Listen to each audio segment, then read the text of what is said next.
Have you ever observed the strange paradox of a life spent in pursuit of change, yet remaining utterly the same? We see people consume every book, watch every motivational speech, and map out their grandest visions. But when the dust settles, their reality is untouched. Why does this happen? It is not for a lack of desire. It is because they skillfully avoid the hard truths, the raw, unfiltered realities that, while unsettling, are the very keys to their liberation. Comfort whispers of safety, but it is the most insidious of traps. It is the soft, seductive lie the Stoics warned against, the one that keeps you small while pretending to protect you. True growth does not blossom in the gardens of ease.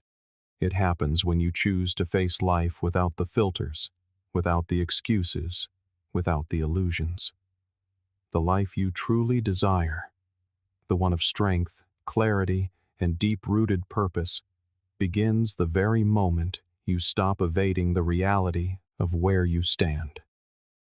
Today, we will confront 20 such truths. They are not meant to shame you, nor to break you, but to awaken you. For once you see them clearly, you can never truly go back. And that is a profound gift. So, if you are ready to discard the pretense, to cease the endless waiting, and to finally face the truths that will set you free, then listen closely. And if this kind of growth calls to something deeper within you, please subscribe. The path to clarity begins the moment you choose truth over comfort. That is the Stoic way. That is how you reclaim your life. 1. No one is coming to save you. Have you ever caught yourself in that quiet, hopeful fantasy? The one where someone, or something, will arrive and simply fix it all? One day, you imagine, you'll wake up and the job will be fulfilling. Your body will be strong, your mind will be clear, and the storm inside you will have miraculously passed. Perhaps it will be a mentor, a soulmate, or a perfect opportunity that finally gives you permission to change.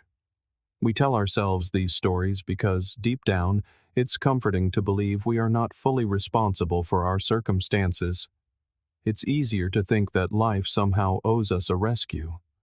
But if you have lived long enough, you know how this story ends.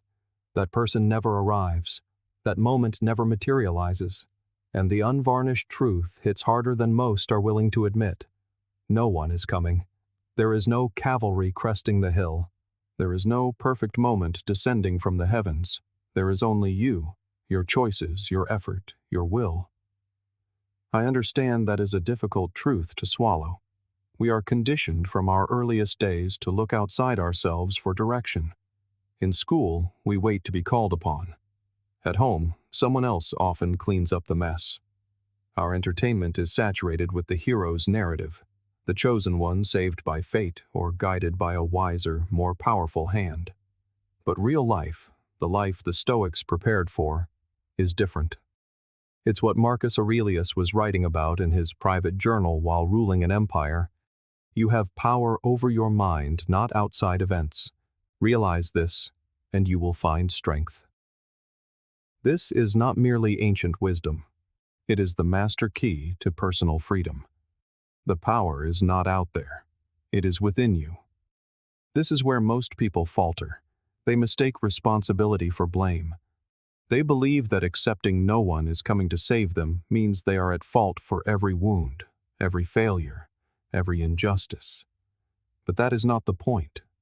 The point is empowerment. It is the profound understanding that while you may not be to blame for what has happened to you, you are entirely responsible for what you do next. As Carl Jung wrote, "I am not what happened to me. I am what I choose to become." The shift begins there, not in waiting for life to be fair, but in choosing to move forward anyway. Think of the people you truly admire, not those with hollow titles or fleeting fame, but those who possess a quiet, unshakable strength. The single parent working 2 jobs who still finds the energy to be present for their children. The person who clawed their way back from the depths of addiction. the artist who transformed heartbreak into a creative fire. They did not arrive there because someone handed them a map. They arrived there because they stopped waiting and started building, brick by painful brick, one hard day at a time. The Stoics had a name for this principle. The obstacle is the way. The very thing that stands in your path is not an impediment to the path. It is the path. You are not meant to circumvent it. You are meant to move through it. That difficult task you keep postponing, that uncomfortable conversation you keep avoiding, that is precisely where your growth is waiting. You do not build resilience by seeking comfort. You build it by facing adversity, by pushing through the resistance until you realize you are far stronger than you ever imagined. Here is an uncomfortable but liberating truth. The gap between who you are and who you want to be is bridged by choices, not feelings, not luck, not timing. Choices. Every time you choose action over the wait for motivation, every time you show up when no one is applauding, every time you take ownership of your own healing, that is when you begin to construct a life from which you need no rescue. It is not glamorous. It is not always beautiful, but it is real, and it is the only thing that works. This does not mean you must walk the path alone, in some stubborn, stoic isolation. There is a vast difference between seeking support and waiting to be saved. One is an act of courage, the other is an act of surrender. As Epictetus taught, it's not what happens to you, but how you react to it that matters. You can be standing in the heart of chaos and still choose your response. You can feel utterly lost and still take one small, deliberate step forward. When you finally fully accept that no one is coming, you stop wasting your life in a state of hopeful paralysis. You stop placing your power in the hands of others. You stop waiting for the right mood, the perfect partner, or the ideal set of circumstances. You stop waiting for your boss to recognize your worth or your family to validate your path. You take your life back. You do the hard thing. You take the risk. You build the dream. You say what must be said. You become the person you were waiting for. A unique peace arises when you cease outsourcing your own existence. It comes when you realize the weight you carry will not magically disappear, but that your shoulders are strong enough to bear it. Confidence is born in that moment of clarity, when you stop scanning the horizon for a lifeboat and realize you have been holding the oars all along. It is found not in perfection, but in movement. As Nietzsche said, "He who has a why to live can bear almost any how." Find your why. Let it be your anchor. Then, show up for your life as if it matters. Because it does. 2. Life responds to action, not emotion. We have all had those nights where the weight of the world feels unbearable. You lie awake, thoughts racing, heart pounding, a storm of emotion raging within you. The exhaustion, the defeat, the hopelessness, it is all valid. Those feelings are real. But here is the truth few wish to confront. The universe is indifferent to the intensity of your feelings. The world does not bend to the weight of your sorrow or the fire of your frustration. You can weep, you can rage, you can fill journals with your pain. But at the end of it all, your life responds to only one thing: action. This may sound cold, but it is deeply liberating. While you cannot always control the weather of your inner world, you can always control what you do next. We are trapped in the modern myth that feeling must precede action, that we must feel motivated to exercise, inspired to create, or confident to speak. But to wait for the perfect feeling is to wait for a ship that will never sail. The Stoic emperor Marcus Aurelius captured this with stark simplicity. Waste no more time arguing what a good man should be. Be one. In other words, Stop analyzing. Stop waiting. Simply act. That single command holds more power than 1,000 motivational videos, because the great divide between those who grow and those who stagnate is not defined by their mood, but by their movement. Look at the most resilient people you know. They are not fueled by an endless supply of positivity. They are powered by discipline. They understand that life is moved not by the tides of emotion, but by the deliberate act of rowing. You can feel broken and still go for a walk. You can feel unworthy and still submit the application. You can feel terrified and still have the necessary conversation. Your feelings are valid currents within you, but they are not the solid ground of fact. They are unreliable narrators, poor architects of a well-lived life. The psychologist Carl Jung stated it plainly. You are what you do, not what you say you'll do. That cuts deep, because most of us say we want change. But when the moment arrives to take the uncomfortable step, we hesitate. We begin to negotiate with ourselves. Tomorrow, we say, when I feel better. But the stronger version of you, the one with more clarity and more energy, does not appear before you act. They appear because you act. Our modern world has taught us to over-identify with our emotions, to believe that how we feel is who we are. Stoicism teaches the opposite. Observe your emotions, but do not obey them. As Epictetus said, it's not things that disturb us, but our interpretation of them. Your reaction is what shapes your reality. That is where your power lies, and you do not need a perfect day to reclaim it. Acting through discomfort is not pleasant at first. Your mind will present a convincing case for inaction. I'm too tired. I'm not ready. There's no time. But it is in those precise moments that action matters most. Every time you move in defiance of your discomfort, you are teaching your mind that you are capable, even when you don't feel capable. This is the true source of confidence, not hype or affirmations, but earned proof. Here is a truth that stings. Life does not reward what you feel, it rewards what you repeat. Passion for a dream is meaningless without the daily work to build it. Guilt over your health is useless without the change in your habits. Life listens only to the language of your actions, and while that is a challenge, it is also a relief. It means you are not a prisoner of your moods. You possess something far more reliable than motivation. You have a will. As Nietzsche said, your why is the anchor that holds you steady when the emotional storm tries to pull you off course. You don't need to be in the mood. You need to be on a mission. When your values are clear, you no longer require every day to feel good. You simply show up. And the more you show up, the stronger you become. It is like training a muscle. The first few sessions are brutal. But if you persist, something shifts. You realize you can do hard things. That is what discipline builds. So ask yourself, where are you waiting for a feeling instead of making a move? What would change if you acted as if your future depended on what you did today? Because it does.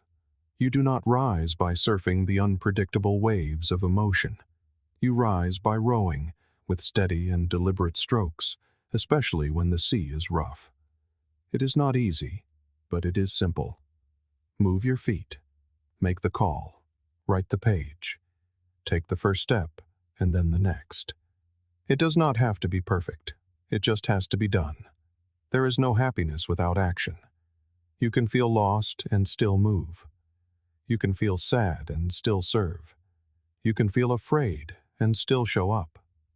That is what makes a life. Not what you feel, but what you build. So build it. 3. You're not tired. You're scattered. Have you ever reached the end of a day feeling utterly drained? Yet when you retrace your steps, you find a void?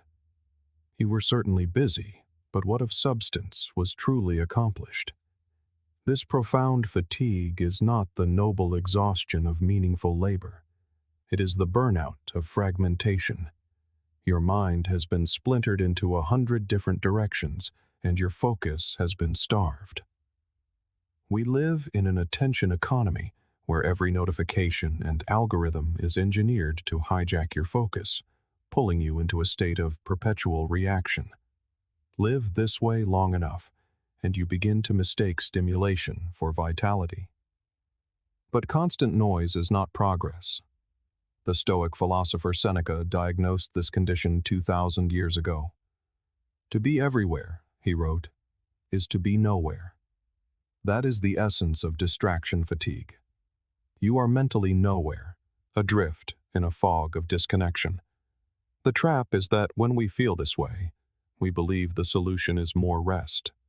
But rest is useless if the mind remains in a state of chaotic consumption.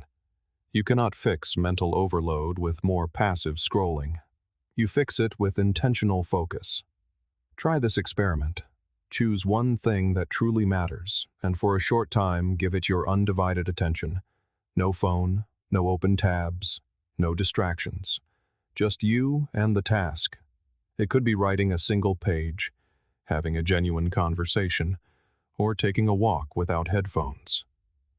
Observe what happens. You will likely feel energized, not depleted. Clear, not overwhelmed. That is the power of presence. It is not found in the noise outside, but in the decision to reclaim your mind from within. As Carl Jung noted, until you make the unconscious conscious, it will direct your life and you will call it fate. Distraction is the unconscious force directing modern life. You believe you are choosing how to spend your time, but your habits are choosing for you. You wake up and the first thing you touch is your phone. You check messages while brushing your teeth.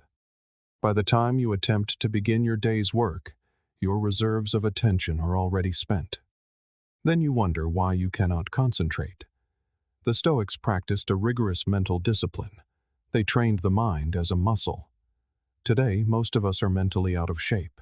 We have conditioned ourselves to leap from one stimulus to the next, to flee from boredom as if it were a plague. Yet, it is in that very stillness, in the uncomfortable quiet of boredom, that clarity finds its voice. You must unplug to reconnect. This is not a call to abandon the modern world. It is a call to recognize that your focus is your most precious resource. The more you waste it on things that do not matter, the less you have for the things that do. True productivity is not about doing more, it is about doing less, with purpose. Understand this. Most of your fatigue is not physical, it is spiritual. It is the deep ache of a life lived out of alignment, the slow leak of energy expended on the meaningless.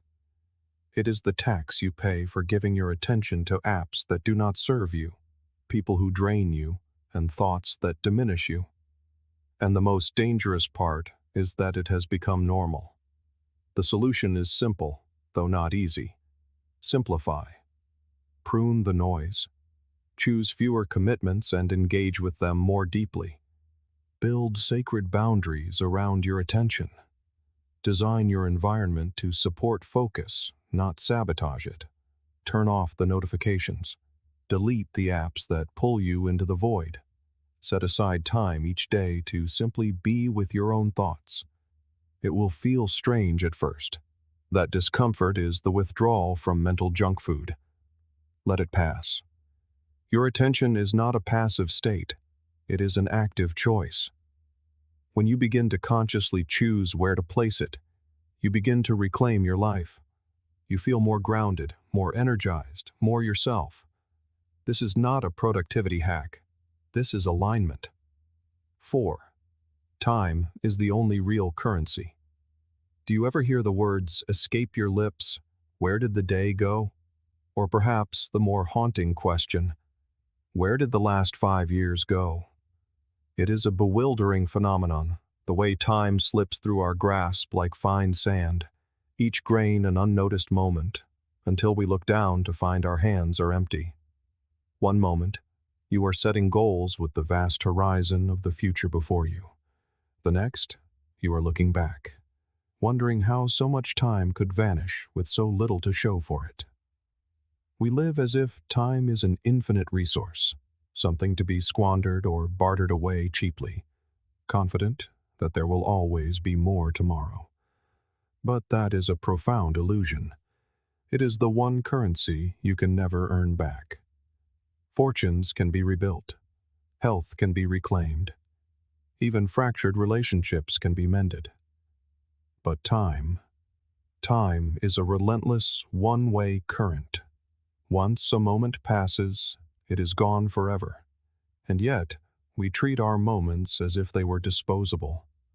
We surrender our mornings to the vacant scroll, our afternoons to hollow drama, and our evenings to the anesthetic of distraction. We say yes to things that stir nothing in us, spend hours with people who leave us feeling empty, and allow entire days to dissolve without a single action that truly moves us forward. Imagine if someone handed you $1,000 every morning with a single condition. Spend this however you wish, but you cannot keep what you do not use wisely. You would likely weigh every dollar with intention. Yet when life grants you 86,400 seconds each day, most of us hand them over to nonsense without a second thought. The Stoics were obsessed with this truth. Seneca wrote, "It is not that we have a short time to live, but that we waste much of it." This wasn't poetry, it was a warning. We don't need longer lives. We need lives lived with more sharpness, more intention, more deliberation. The problem isn't the amount of time we have, it is the attention we give it. Most of us are not out of time. We are simply living as though it doesn't matter. And here is the brutal truth. If you don't value your time, someone else will gladly use it to advance their own agenda. Every quick favor, every just 5 minutes, every mindless distraction is a transaction where you are trading away your life piece by piece.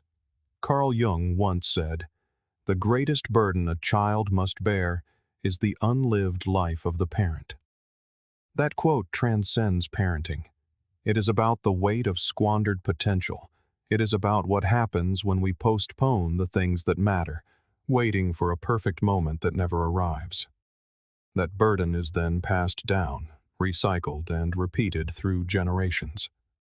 You were not born to exist in the margins of your own story, but if you do not claim your time, your attention, and your purpose, someone else will. Consider what time truly is. It is your life in motion. It is not merely numbers on a clock or boxes on a calendar. Every second is a choice, a vote, a brushstroke on the canvas of your life. The picture you are creating is determined by what you prioritize. If you spend your days reacting to life instead of consciously designing it, you will arrive at a destination you never intended. That is not fate. It is the cumulative result of small, unconscious choices made day after day. But there is good news. You don't need to overhaul your entire existence overnight. You simply need to become more intentional. 1 hour reclaimed today is the seed for a completely different life a year from now. One boundary set this week creates the space for focus, for creativity, for you. This isn't about doing more. It's about doing what matters. Quality will always defeat quantity. Imagine how different your days would feel if just 30 minutes were dedicated to deep focus, meaningful work, genuine connection, or even profound silence. That isn't a time issue. It's a clarity issue. The Stoics spoke of living according to nature. This doesn't mean hugging trees. It means understanding what is essential to a well-lived life. Marcus Aurelius wrote, "You could leave life right now. Let that determine what you do and say and think." This is not morbid. It is motivation. It is a powerful reminder to cut through the noise and stop pretending we have forever. You don't. I don't. None of us do. And when you truly sit with that reality, not in fear, but in focus, everything changes. You stop chasing external validation. You stop tolerating mediocrity in yourself and others. You stop wasting precious energy trying to please everyone. You get serious about what matters. You also become more honest, because if you are truly honest, much of the time you say, "I don't have time," what you actually mean is, "It's not a priority." And that's okay, but own it. Stop lying to yourself about how busy you are while you binge a show you've already seen twice. Don't complain that your dream is out of reach if you refuse to give it even 20 minutes of your day. Time reveals your true values, not the ones you profess, but the ones you live. That can be a wake-up call, or it can be a turning point. You don't need to be perfect with your time. You just need to be awake, conscious, present. Build a schedule that reflects the person you want to become, not just the demands of the moment. Stop glorifying busyness. Being overwhelmed isn't a badge of honor. It's a sign of poor boundaries. Protect your mornings. Guard your evenings. Carve out sacred time for stillness, for growth, for building the life you actually want, not just surviving the one you've fallen into. There is something else most people don't consider. Time feels different depending on how you use it. 10 minutes of scrolling feels like an instant and leaves you with nothing. 10 minutes of deep reflection, of mindful movement, of true connection. That time stretches. It fills you. It leaves a mark. Your brain does not remember duration. It remembers meaning. That is why some days feel like a blur, and others feel like a pivotal chapter in your story. If you want time to slow down, fill it with what matters. So ask yourself, what have I been treating as urgent that really isn't? What have I claimed to be too busy for that actually aligns with my deepest values? And what would shift if I started protecting my time as if my life depended on it? Because it does. You do not owe your time to everyone who asks for it. You do not need to explain every no. You do not need to feel guilty for choosing solitude over social noise. This is not about isolation, it is about intention. You are not here to live a default life. You are here to live a designed one. And that design begins with time, by honoring it, and by spending it like the sacred, non-refundable currency that it is. Because once it's gone, it's gone. And the only thing more painful than wasted time is the realization that you were the one who gave it away. 5. Growth feels like discomfort. Have you ever paused to notice how much of our lives are engineered to avoid discomfort? Subtly, almost unconsciously, we architect our days around the pursuit of ease. We hit snooze instead of facing the morning. We scroll through feeds instead of sitting with our own thoughts.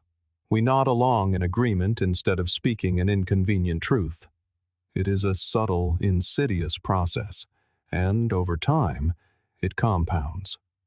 What we mistake for peace is often just avoidance in a clever disguise.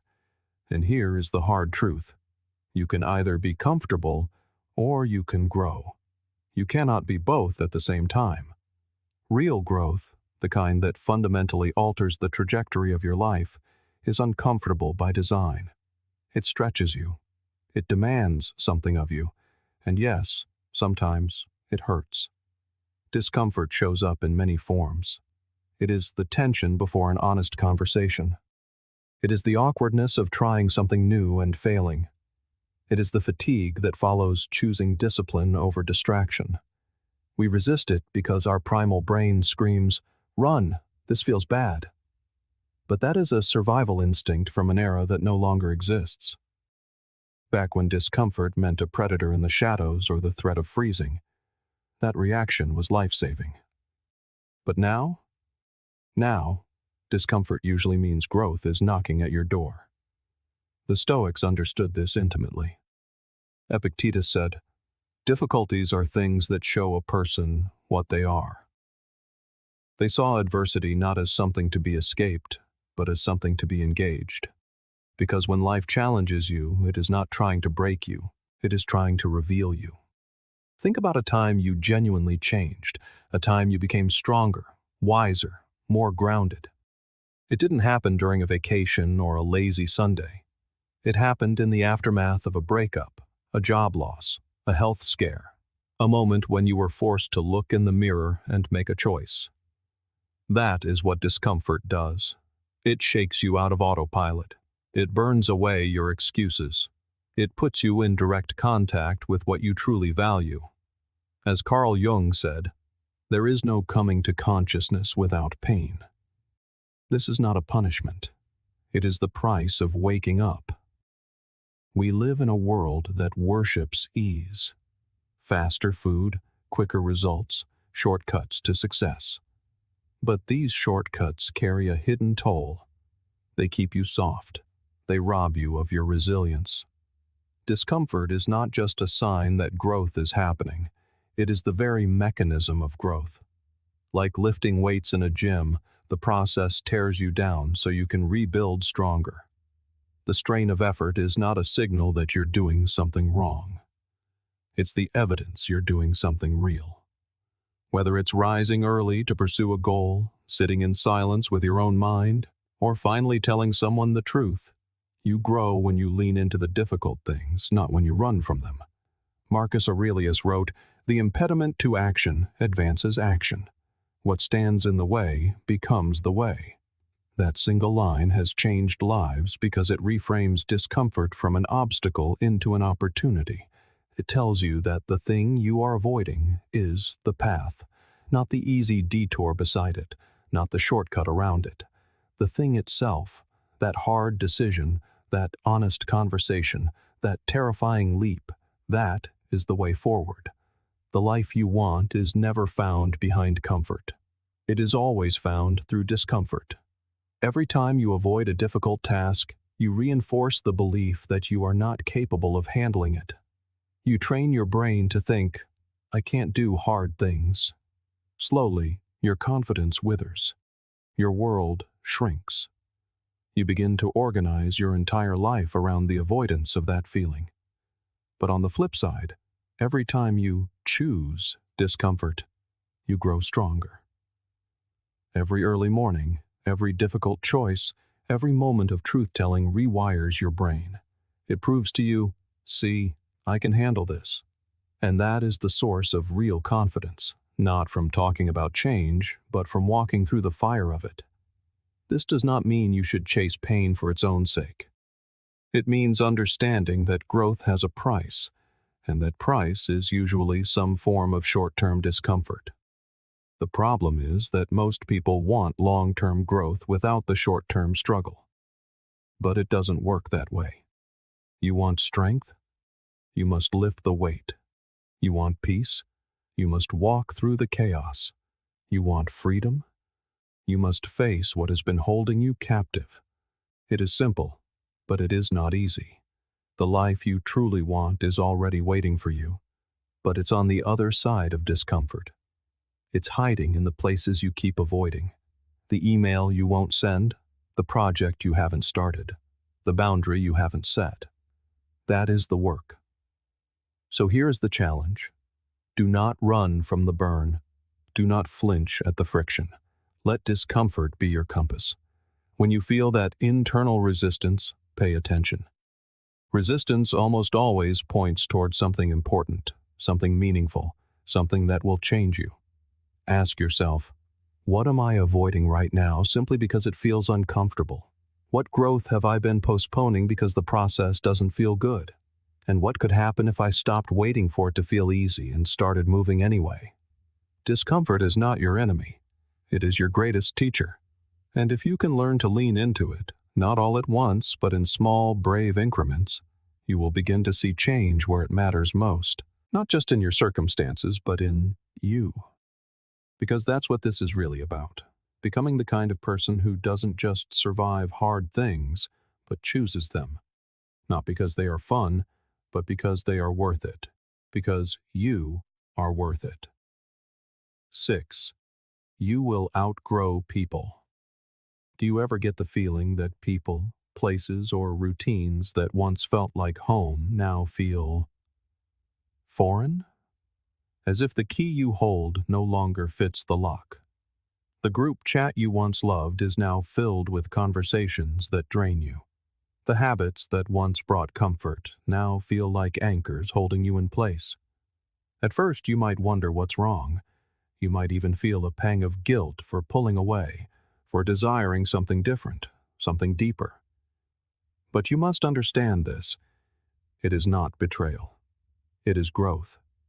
The person you are becoming may no longer fit into the spaces defined by the person you once were. That is not personal. It is evolution. Growth does not always announce itself with fireworks. Sometimes, it is a quiet discomfort, a restlessness, a craving for more meaning, more depth, more truth. And the hardest part of that evolution is that it often requires you to let go, to release friends who, despite their good intentions, no longer align with your values, to leave environments that once felt exciting but now feel small, to abandon habits that helped you survive but now prevent you from thriving. It is tempting to cling to the familiar, to keep playing a role in a story that no longer inspires you. But if you are constantly editing yourself to fit in where you've always been, you will never discover who you are meant to become. The Stoics understood this deeply. Marcus Aurelius wrote, "Observe constantly that all things take place by change." Life, by its very nature, is a process of transformation. You are not the same person you were 5 years ago, and that is a good thing. You are supposed to evolve. And sometimes evolution looks like drifting away from people who can no longer see the person you are becoming. Not because you are better than them, and not because they are wrong, but because your growth demands a different rhythm, a different kind of space, a new level of self-respect. It is easy to feel guilty for outgrowing people, especially when history, love, and shared memories are involved. But growth does not erase love, nor does it cancel gratitude. You can cherish what someone once gave you, and still recognize that the connection no longer supports the person you are striving to be. As Carl Jung said, "The privilege of a lifetime is to become who you truly are." And that process will sometimes mean walking away from roles you used to play, from versions of yourself that were necessary for a season, but are limiting now. People may call you selfish. They may try to guilt you into shrinking back down. But what they fail to see is that true loyalty isn't about staying stuck together. It's about honoring each other's evolution. If someone truly values you, they will not ask you to stay small to keep them comfortable. And if they are truly meant for your journey, they will either grow with you or they will respect your path, even if they are not walking it. Think of it like this. When a snake grows, it sheds its skin. Not because it hates the old skin, but because it can no longer expand within its confines. That is what growth is. It is not a rejection of your past. It is an honoring of your future. If you keep trying to squeeze yourself into spaces you have outgrown, you only delay your own potential. You water yourself down. You dim your own light. And over time, you begin to feel stuck, resentful, and perhaps even ashamed for wanting more. You should never be ashamed of that desire. In fact, it should be celebrated. That hunger for depth and meaning is proof that something inside you is waking up. You are not meant to live in loops. You are meant to expand. And expansion requires release. Sometimes the most loving thing you can do is to step away, not with anger or superiority, but with reverence for your own becoming. Seneca advised, "Associate with people who are likely to improve you." This doesn't mean abandoning people in their time of need. It means being exquisitely mindful of the energy you allow into your life. It means noticing how you feel after spending time with someone. Do you feel drained, small, or as if you have to perform? Or do you feel inspired, challenged, and truly seen? Your environment is either a catalyst for growth or a cage. You owe it to your future self to choose wisely. Letting go does not always have to be a dramatic event. Sometimes it is the quiet creation of space, not replying instantly, declining an invitation, spending more time alone to reacquaint yourself with your own rhythm. It is not about being cold, it is about being clear. Clear on what you need, clear on what you are building, and clear on the kind of life that aligns with your soul. And yes, it will be uncomfortable. Growth always is. You will question yourself. You will miss the comfort of the familiar. You will grieve the version of yourself that no longer fits. But if you can push through that discomfort, something beautiful happens. You make room for new energy, new relationships, and new habits that match your current frequency, not your past identity. Friedrich Nietzsche wrote, "The snake which cannot cast its skin has to die." He was not speaking of physical death, but of spiritual stagnation. If you are not shedding the old, you are suffocating the new. You cannot hold on to every piece of your past and still step fully into your future. Transformation demands honesty. It demands courage. And yes, it demands loss. But not all loss is a tragedy. Some loss is a sacred necessity. So if you feel the pull to change, follow it. Even if it's messy, even if it means you must walk alone for a while. Solitude is not emptiness. It is a space of recalibration, a time to hear what your soul truly wants. And when you emerge on the other side, you will find that the right people, the right places, and the right habits begin to find you. Not because you chased them, but because you finally made room for them to enter. This is your life, not a dress rehearsal, not a group project, not a loyalty test to people who preferred the older, quieter, smaller version of you. This is your one chance to become who you were meant to be. Do not waste it clinging to comfort. Do not shrink to fit the expectations of those who are afraid to grow. You are not abandoning anyone. You are finally returning to yourself. And if they are truly meant for your journey, they will meet you on the next level. Not because you dragged them there, but because you inspired them to rise. 7. Weak boundaries equal a chaotic life. It's curious, isn't it, how we speak of peace as if it's some mystical state we might one day stumble upon. If only we go on the right vacation, listen to the right playlist, or meditate for long enough. But peace is not something you find lying around.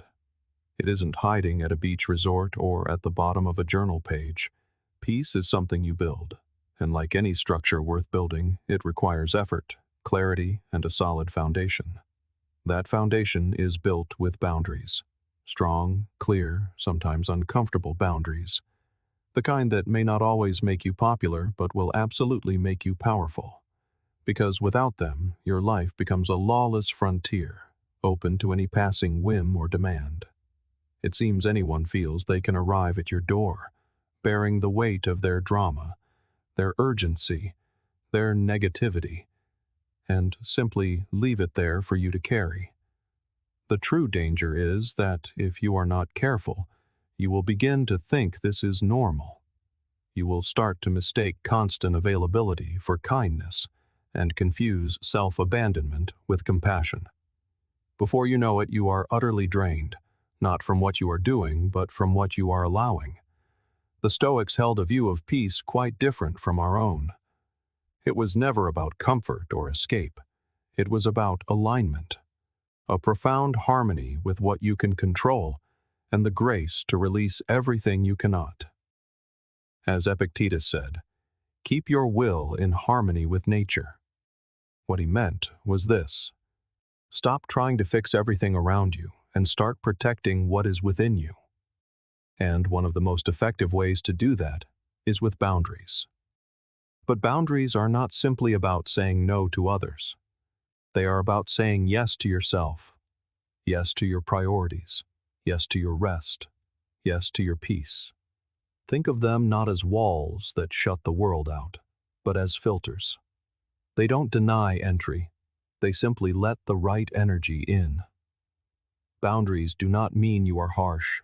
They mean you are honest. They do not make you selfish. They make you self-aware.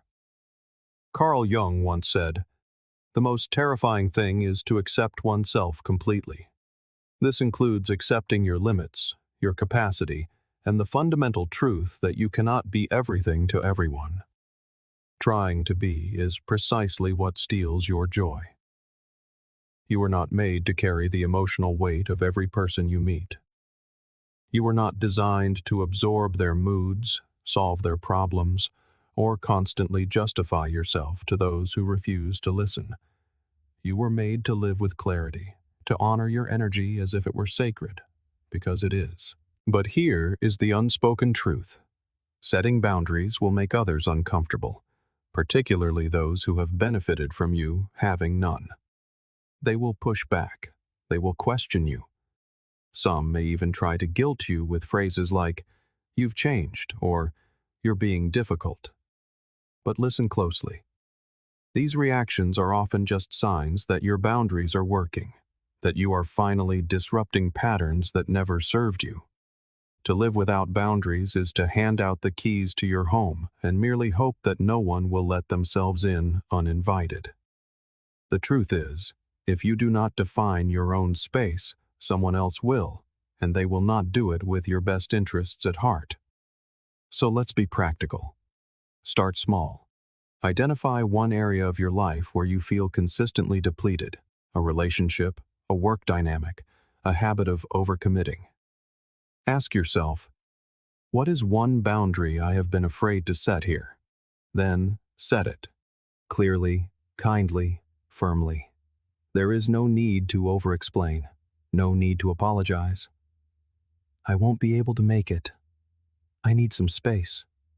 That doesn't work for me." These are complete statements, requiring no embellishment. They are enough. And do not just set boundaries with others. Set them with yourself. Protect your own peace from your own patterns. Limit the time you spend scrolling. Say no to the impulse to please. Create space in your day that belongs to no one but you.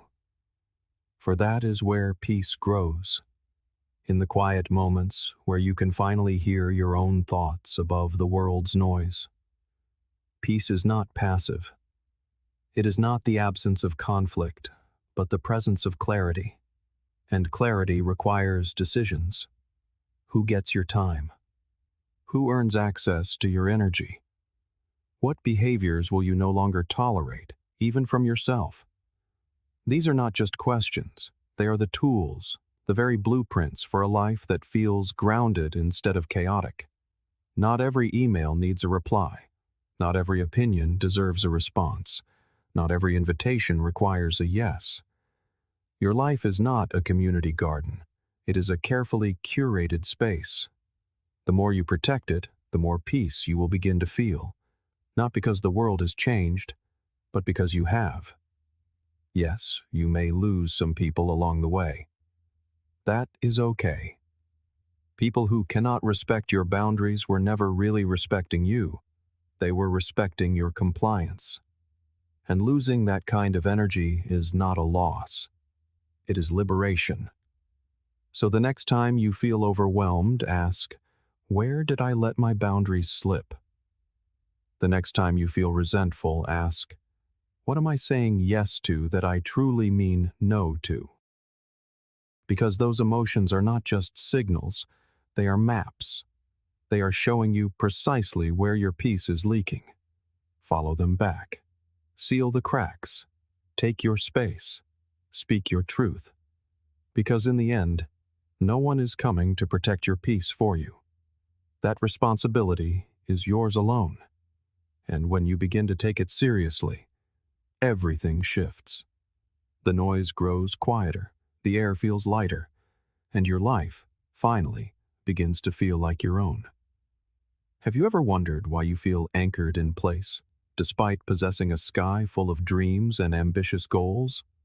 You write them down, you speak of them, you even daydream about them on your commute. And yet, little ever changes.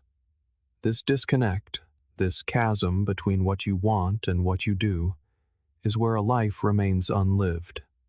The truth is, you are not becoming the person you hope to be. You are becoming the person your habits are shaping. This is the part most people prefer not to hear. You do not rise to the level of your goals. You fall to the level of your systems. Your identity is not something you wish into existence. It is something you practice. And that practice lives in the tiny, almost invisible actions you take each day. It is the choice to rise when your alarm sounds instead of surrendering to the snooze.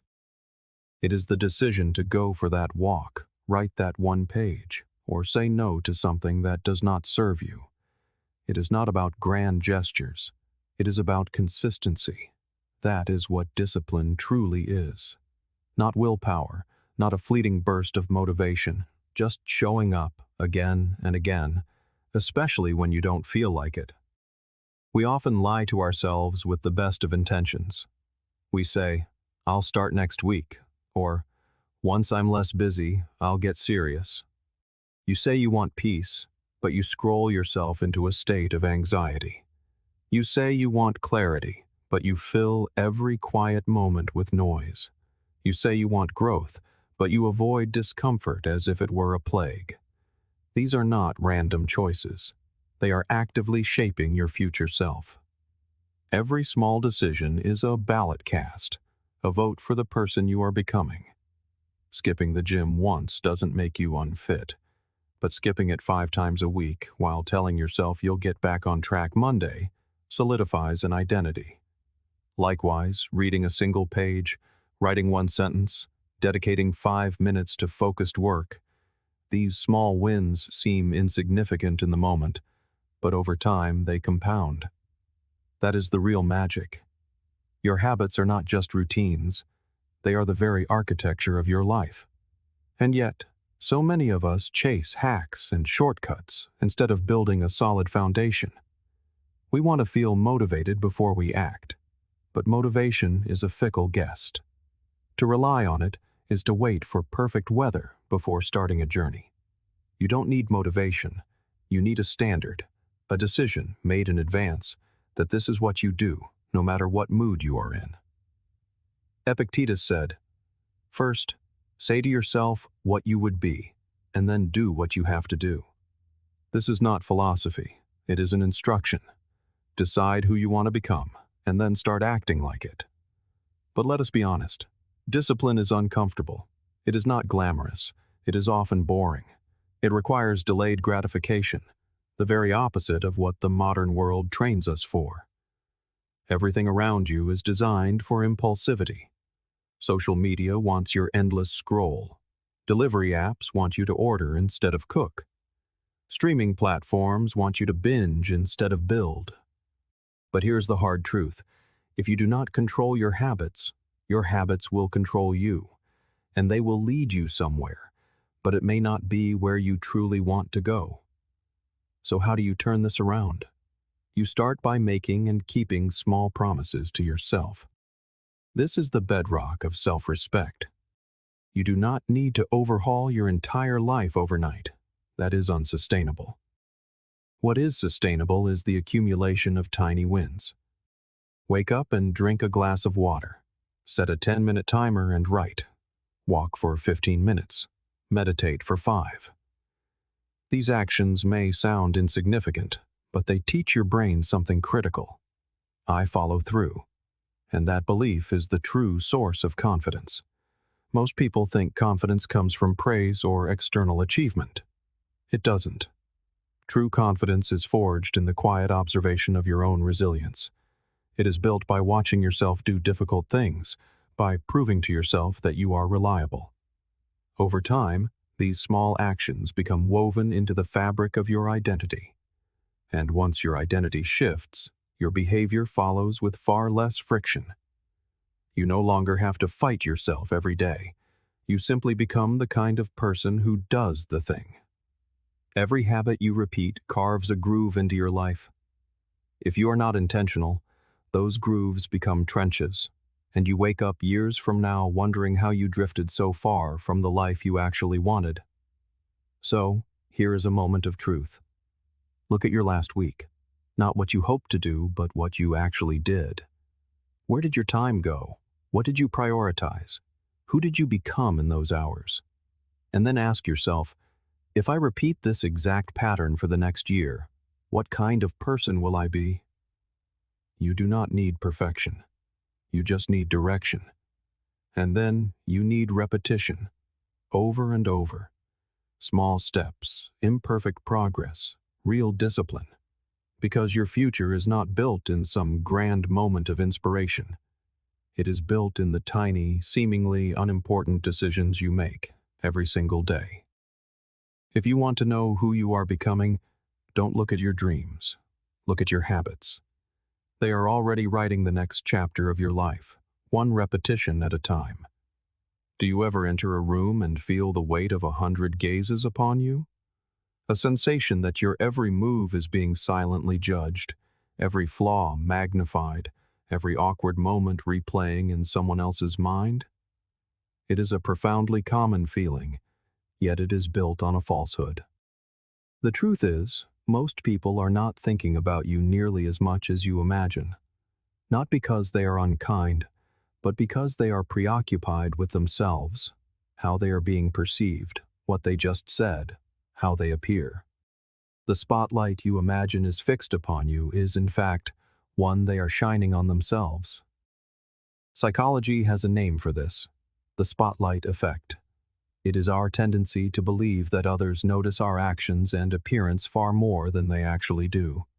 Once you truly grasp this, it is incredibly liberating. That thing you said last week that has made you cringe ever since, they have forgotten. That slightly awkward comment you made in the meeting, it has vanished. Most people are not cataloging your mistakes. They are not keeping score. They are simply trying to navigate their own day. Think of the precious time we waste replaying social interactions, overanalyzing messages, or rehearsing what we should have said, all because we assume someone is watching, someone is judging. But what if they aren't? What if the judgment you fear is a phantom? And what if living under that illusion is costing you your joy, your freedom, your opportunities? The reality is, people are busy with their work, their relationships, their own swirling insecurities. Most of the time, they are not thinking about you at all, not in a cruel way, but simply in a human way. As Seneca wisely observed, we suffer more often in imagination than in reality. And how true that is. We suffer from what might be thought far more than what actually is thought. We shrink ourselves, not because someone told us to, but because we imagined they would. We mute our own voices, play small, and stay silent, not because it is required, but because we have convinced ourselves it is safer. But safe is not always sane, and it is rarely fulfilling. What is the cost of this quest for invisibility, this attempt to smooth every edge and avoid all judgment? You begin to lose yourself, the authentic you, the one with the unguarded laugh, the peculiar hobby, the audacious dream. That part of you dies a little every time you prioritize someone else's imagined comfort over your own truth. And here is the beautiful irony. When you stop trying to be what you think people expect and start being unapologetically yourself, people often respect you more. Authenticity is magnetic. Not perfection, not performance, just realness. The courage to be seen, flaws and all. The confidence to say, "This is me. Take it or leave it." And yes, some people will leave it. That is fine. Not everyone is meant for your path. But the ones who stay, they will be seeing you. Not a mask, not a performance. They will be seeing you. This does not mean being reckless or inconsiderate. It means being honest. It means understanding that your value is not tied to how well you fit into other people's expectations. You are not here to be palatable. You are here to be true. There is a vast difference between humility and self-erasure, between being respectful and being afraid. It is time to stop letting the fear of judgment grip the steering wheel of your life. Look back at the moments you regret most.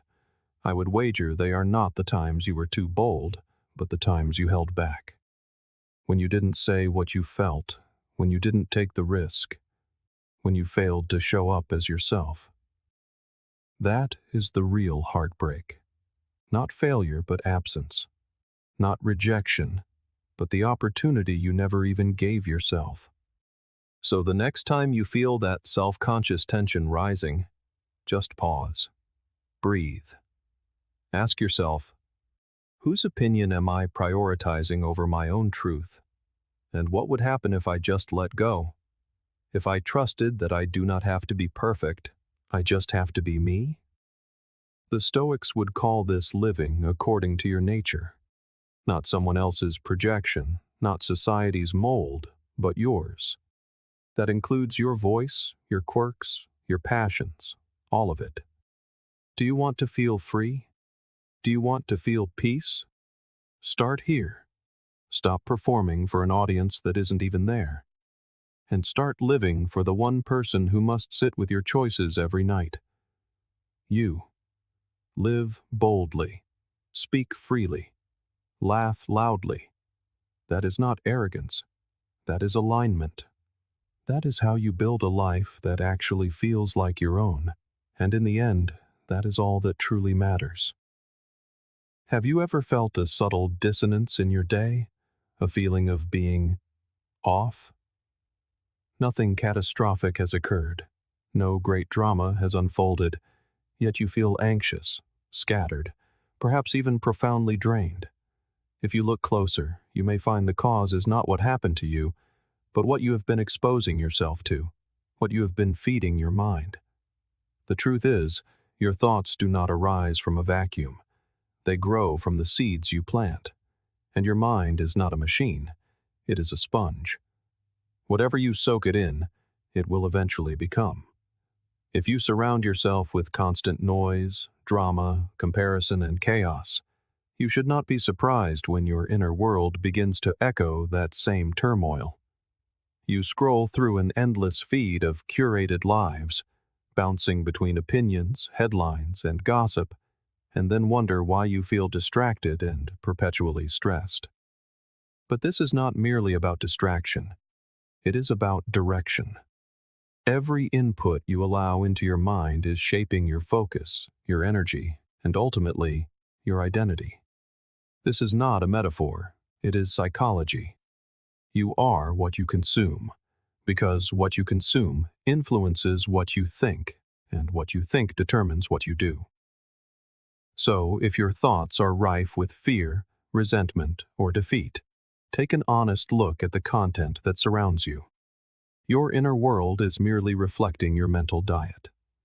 The Stoics were far ahead of their time on this. Marcus Aurelius wrote, "The soul becomes dyed with the color of its thoughts." Imagine that. Your very essence, stained and colored by what you allow to enter your mind. The more negativity you absorb, the more it seeps into your perception, until you can no longer distinguish between the noise around you and the voice within you. But the opposite is also true. When you feed your mind with clarity, wisdom, and stillness, you begin to reflect those qualities in everything you do. This is not about reading hollow affirmations or pretending life is perfect. It is about being intentional. It is about recognizing that your attention is your most precious and limited resource, and that your mind, your nervous system, and your focus are all constructed by what you give your time to. You would never drink polluted water and expect to feel healthy. Why then would you fill your mind with mental garbage and expect to find peace? Here is where this becomes practical. Start paying attention, not just to what you watch or read, but to how it makes you feel. Do you leave that scroll session feeling inspired or insecure? Does that podcast expand your thinking or simply stir up outrage? Does that conversation leave you energized or depleted? These subtle signals matter because they reveal the kind of mental fuel you are running on. And if you wish to upgrade your thinking, you must first upgrade your input. This is not a call to become a hermit, to cut yourself off from the world. It is a call to become a curator, to treat your mind as a sacred space, not a public dumping ground. You have more control than you realize. You can mute, unfollow, unsubscribe. You can replace 1 hour of mindless content with 10 minutes of something that genuinely feeds you instead of just numbing you. That one small change, practiced consistently, compounds over time. It will change your entire mental landscape. Let us not pretend this is easy. Junk content is addictive. Gossip is entertaining. Drama feels momentarily exciting. But it is fast food for the brain. It feels good in the moment, but leaves you sluggish afterward. And just like with food, the more garbage you consume, the more you crave it. But once you begin to replace it with something richer, real ideas, useful knowledge, meaningful insight, you will begin to realize just how starved your mind truly was. You deserve better. Not in some lofty self-help sense, but in a very real, grounded way. You deserve peace, focus, and clarity. And those things do not simply appear. They are the result of what you consume, what you repeat, and what you give your energy to, day after day. Think of it this way. If your life is a garden, then your thoughts are the soil. And the content you consume, those are the seeds. What grows within you depends entirely on what you choose to plant. So here is the challenge. Start being ruthless about your mental diet. Cut the junk. Filter the noise. Seek out content that aligns with your values, not your impulses. And it doesn't always have to be deep philosophy. Sometimes, choosing silence over overstimulation is the greatest victory. Stillness is content, too. Space is its own form of nourishment. The next time you feel overwhelmed, unmotivated, or mentally scattered, do not ask, "What is wrong with me?" Instead, ask, "What have I been feeding my mind?" You cannot cultivate peace when your attention is constantly hijacked. You cannot feel strong when you are consuming things that make you feel small. You cannot find clarity when your inputs are chaotic. You are not merely a product of your environment. You are a product of what you absorb from it. And the good news is, you get to choose. One choice at a time. One book, one video, one moment of quiet scrolling. Choose wisely. Your future self is listening. 11. Motivation is a liar. Have you ever had one of those mornings? The alarm shrieks, and the first thought that surfaces is, "I just don't feel like it today." You tell yourself, "Just 5 more minutes," or "I'll start tomorrow." And somehow, that single, small decision unravels into a whole day of drifting. Then one day becomes 2, a week passes, and suddenly, that spark of change you once felt has faded into the background noise of your life. We have all been there. But here is a truth that stings. If you only move when you feel like it, you will never go very far. Waiting to feel ready is a luxury you cannot afford if you want to grow. Motivation is a welcome guest. It's like a good friend showing up with coffee on a rough day. But it is not reliable. It comes and goes. Some days it's with you from sunrise. Other days it ghosts you without warning. If your progress depends on motivation showing up, you are handing over your power. You are building your future on trembling ground. But discipline is different. Discipline shows up even when you don't want to. It is the quiet, steady voice that says, "We are doing this anyway." The Stoics understood this profoundly. Epictetus said, "No great thing is created suddenly." He meant that we must stop romanticizing the grand leap, the perfect plan, the lightning strike of inspiration. Great things, strong minds, fulfilled lives, meaningful change, are not built in a flash of motivation.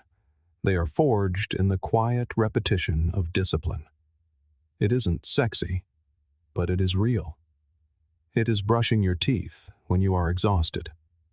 It is writing one paragraph when the words refuse to flow. It is showing up again and again, regardless of how you feel. We are all masters at making promises to ourselves. I'm going to start waking up early. I'll eat better. I'll finally start that project. But those words are meaningless without action. And the part we don't talk about enough is this. The hardest steps, the ones taken when you are tired, uninspired, and uncertain, are the ones that matter most. That is when your identity begins to shift. That is when change hardens into something solid. Look at anyone you admire, anyone who seems focused, grounded, and in command of their life. They all have one thing in common. They do not rely on motivation. They rely on systems.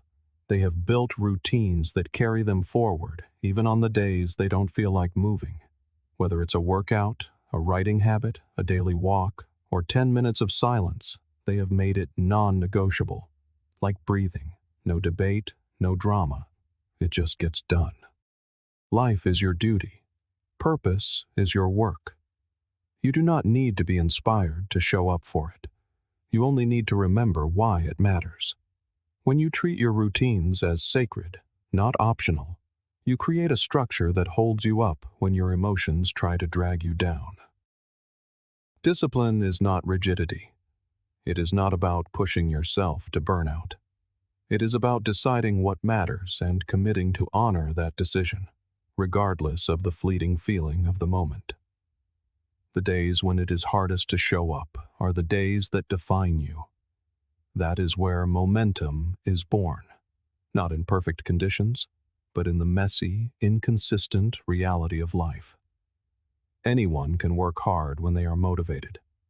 What sets you apart is what you do when you are not. Think of it like pushing a boulder up a hill. The first few pushes are brutal. You question everything. You feel the immense weight and you see no results. But if you keep pushing, if you remain consistent, the weight begins to shift. And once it starts to roll, it gathers its own force. That is how discipline works. Each time you show up, you add to that momentum. Eventually, it starts working for you, not against you. You do not need to feel good to do good. Often, the action must come first. Action creates clarity. Movement generates energy. You do not wait for motivation. You act, and motivation follows. So, what does this mean in practice? It means starting small. Pick one thing that matters and make it a non-negotiable part of your day. Rain or shine, tired or energized. It could be 5 minutes of writing, 10 push-ups, reading a single page, or turning off your phone for an hour. The task doesn't have to be big. It just has to be consistent. When it becomes part of your rhythm, it no longer depends on emotion. It becomes who you are. Over time, these small acts of discipline build the foundation of something far greater. Self-respect. Every time you keep a promise to yourself, you reinforce the belief that you are someone who follows through. That is where true confidence comes from, not from hype, but from consistency. As Seneca wrote, "Luck is what happens when preparation meets opportunity." Preparation is built in the quiet moments, in the tired nights and early mornings when no one is watching. That is when you build the version of yourself who is ready when opportunity arrives. Let us stop giving our power away to the whims of motivation. The right time is a myth. The perfect mood is a lie. The life you want is waiting on the other side of one disciplined action, repeated until the path becomes clear. Don't wait. Don't overthink. Just begin. Readiness is not a feeling. It is a result, earned through action. 12. You do not need to control everything. Have you ever noticed how exhausting it is, trying to control everything? every conversation, every outcome, every variable that could possibly go wrong. It is like juggling 1,000 spinning plates, desperately hoping none will fall, all while pretending to be calm. But deep down, you feel the weight, the tension, the quiet anxiety that comes from trying to hold the world in your hands. Here is the hard truth. You never had that control in the first place. That is the great illusion. We believe that if we just plan harder, prepare more, and anticipate every scenario, we can prevent discomfort and guarantee our desired results. But life does not play by those rules. It never has. The Stoics knew this well. Epictetus taught, "Some things are up to us, and some things are not." This is the anchor. If you let it sink in, it will change everything. The more you try to micromanage your life, the more anxious you become, because you are spending your energy on things you cannot command.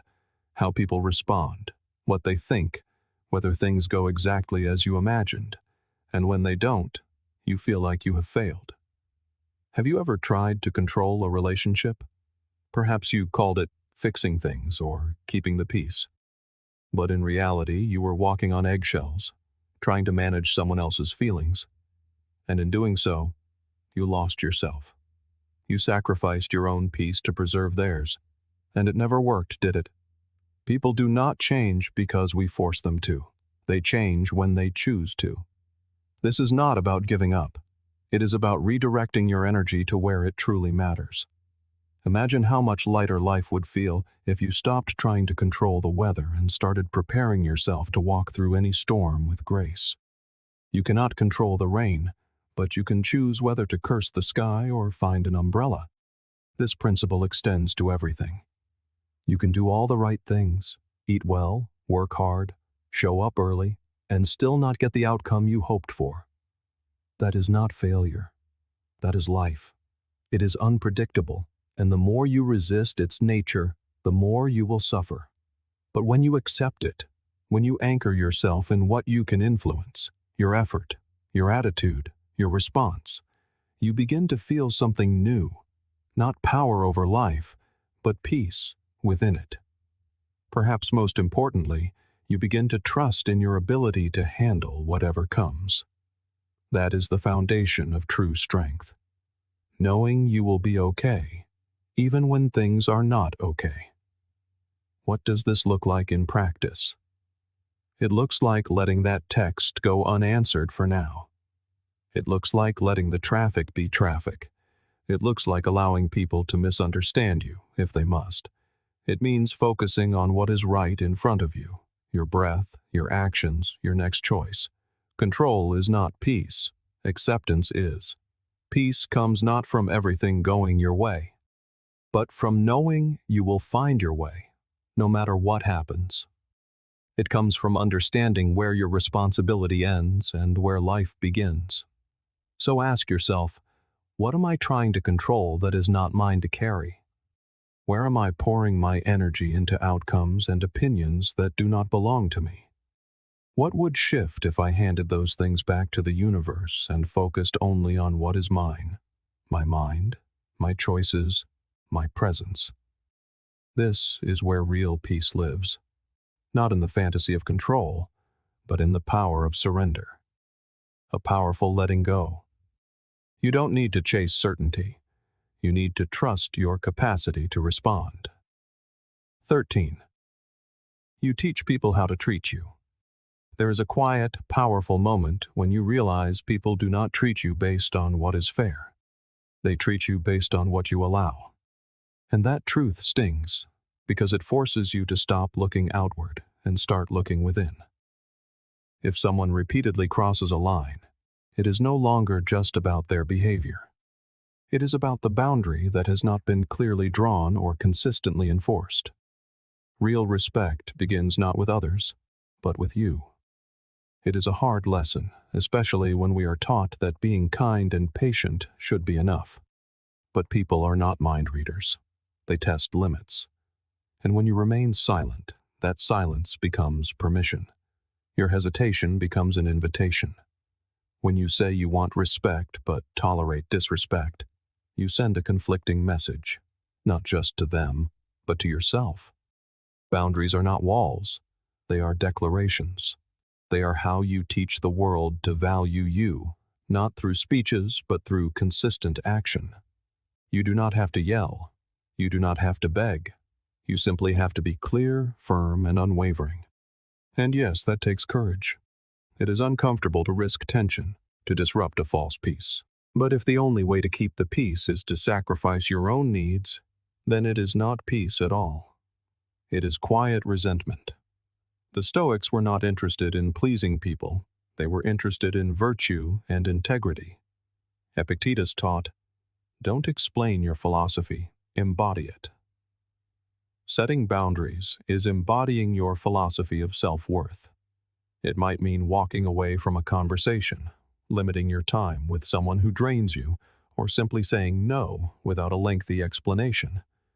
Each act is a demonstration of self-respect. Think of someone in your life who respects you deeply. Chances are they also respect themselves. People who honor their own boundaries are better at honoring yours. But those who have been allowed to overstep, to take without consequence, will not stop until they meet a solid frontier. And if that frontier has never been there, they will just keep going. You train people by what you tolerate. Marcus Aurelius wrote that the things you think about determine the quality of your mind. Every time you let a boundary slide, you are telling your mind, "My needs do not matter." Over time, that belief settles in. You start shrinking to fit into other people's comfort zones. You call it humility, but it is self-neglect. Setting a boundary does not make you unkind. It makes you clear. You can be compassionate and still say, "This is not acceptable." You can love someone and still refuse to let them treat you poorly. That balance, firm yet compassionate, is where emotional strength is forged. It is a practice. You might fumble the words. You might second-guess yourself. But like any muscle, it strengthens with use. There is a fear that setting boundaries will make people leave, and sometimes it will. But the people who stay will stay with a deeper respect for who you are.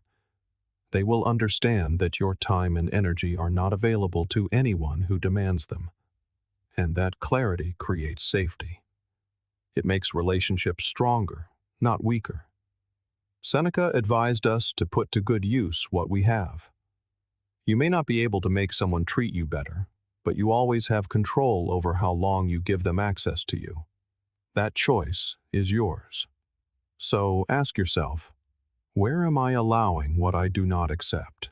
Where am I staying silent when my soul is crying out for space? You are not here to be a doormat. You are here to live with integrity, to value your peace in practice, not just in theory. Boundaries are not punishments. They are filters. They do not push people away. They reveal who is willing to respect you. And when you live by them, you attract others who do the same. You teach respect with action. When you honor yourself, you raise the standard for everyone else. And that is how you reclaim your life, one boundary at a time. 14. Advice reflects the giver, not always the truth. Have you ever noticed how quick people are to offer advice, especially when you haven't asked for it? It comes for your career, your relationships, your dreams, packaged with the phrase, "I'm just trying to help," or, "If I were you." But here is the truth. They are not you. They do not live in your skin. They do not carry your history, your values, or your vision. So while their intentions may be good, not every opinion deserves a home in your mind. This is where so many of us get lost. We begin to live according to borrowed voices, adjusting our lives to fit the expectations and fears of others. You tweak your choices to avoid criticism. You question your intuition because someone made you feel naive.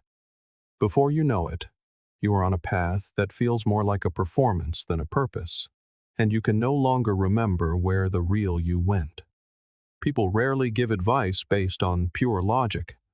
They give it based on their own fears, their own ego, their old wounds and past failures.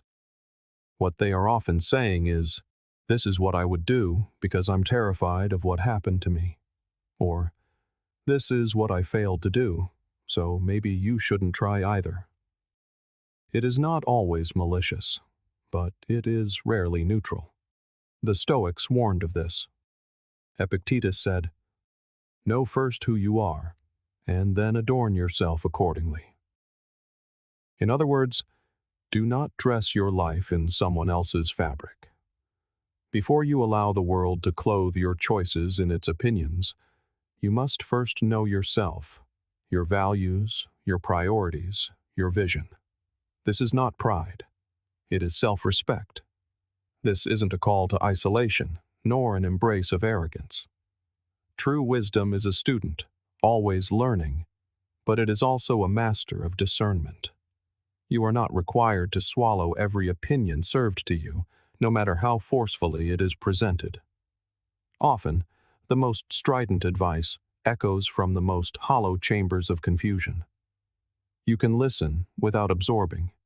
You can hear without obeying. And consider the source. Age, success, or volume do not grant someone the map to your soul. Life is not a uniform that fits all. The path that led them to their summit may be the very cliff from which your spirit would fall.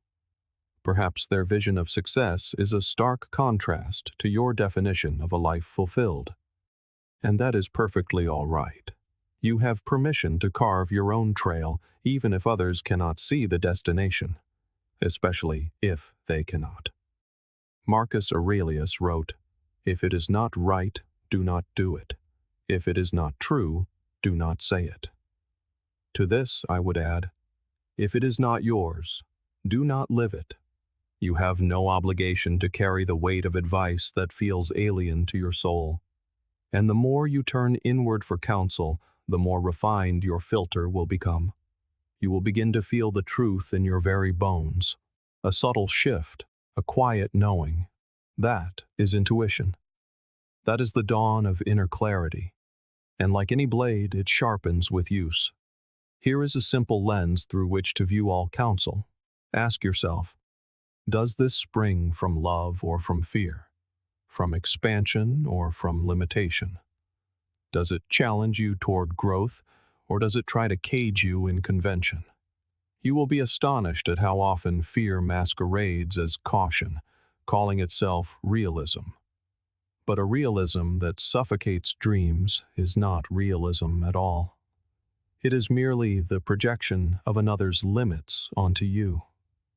Sometimes, the most profound growth occurs in the quiet defiance of the crowd, when you honor the soft whisper within that says, "I know this path is different, but it is mine." There will be resistance. They will question you, criticize you, perhaps even try to drape you in their guilt. But what they fail to understand is this: their discomfort is not your burden to carry. Your purpose is not to tranquilize the anxieties of others with your compliance. Your purpose is to live in alignment with your own truth, to make choices that honor your values, your integrity, your vision. This is not selfishness. This is sovereignty. So, where do you begin? First, cultivate self-awareness. Know your values as intimately as you know your own name. Write them down. Revisit them. If a piece of advice violates these core tenets, it is not for you. Second, ask this piercing question: does this counsel lead me toward the person I aspire to become, or does it pull me further away? You have the right to say, "Thank you for your thoughts," and then quietly walk your own way. You are permitted to smile and move on. You are allowed to filter feedback based on its resonance, not its volume, because, in the end, it is you who must live with the echoes of your choices, not them. You. So, cease living for the applause of others. Stop shrinking yourself to fit into the cramped confines of someone else's comfort. Do not twist yourself into knots to avoid the sting of criticism. Those who truly matter will respect your decisions, even when they do not understand them. And those who do not, their opinions were never meant to be the architecture of your future. Let this be your anchor. Your life is not a project to be designed by committee. It is your solitary, sacred journey. And though wise counsel is a precious gift, the final authority always rests with you. Filter the noise. Trust that inner compass. Stay rooted in what is true for you. Because you do not need a chorus of approval to live your truth. You only need your own. Have you ever found yourself trapped in a labyrinth of thought, circling an idea so relentlessly that you emerge more lost than when you began? You trace every potential outcome, every worst-case scenario, every what if. You tell yourself this is diligence, this is strategy. But in the quiet depths, you know the truth. You are simply stuck.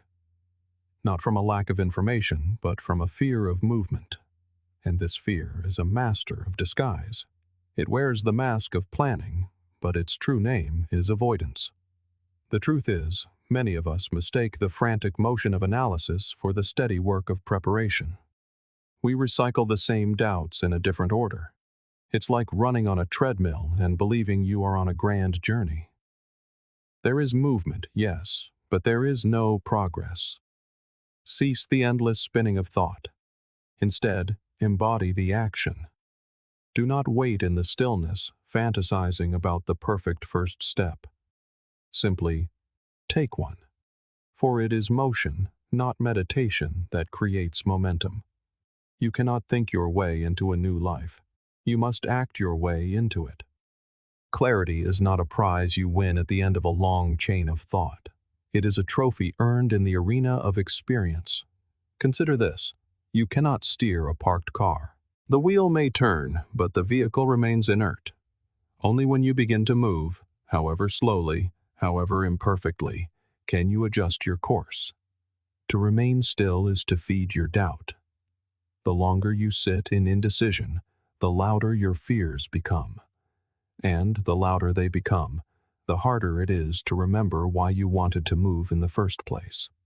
As Seneca said, we suffer more in imagination than in reality. This is the essence of overthinking, a self-inflicted suffering. The vast majority of our imagined catastrophes never come to pass, yet we force ourselves to live through them, again and again, within the theater of our own minds. But what if you reframed your perspective? What if you saw action not as the ultimate risk, but as the ultimate tool? A way to test reality instead of fearing illusion. Life is not a static chessboard where pieces wait patiently for your command. It is a flowing river, dynamic, unpredictable. And that is not its flaw.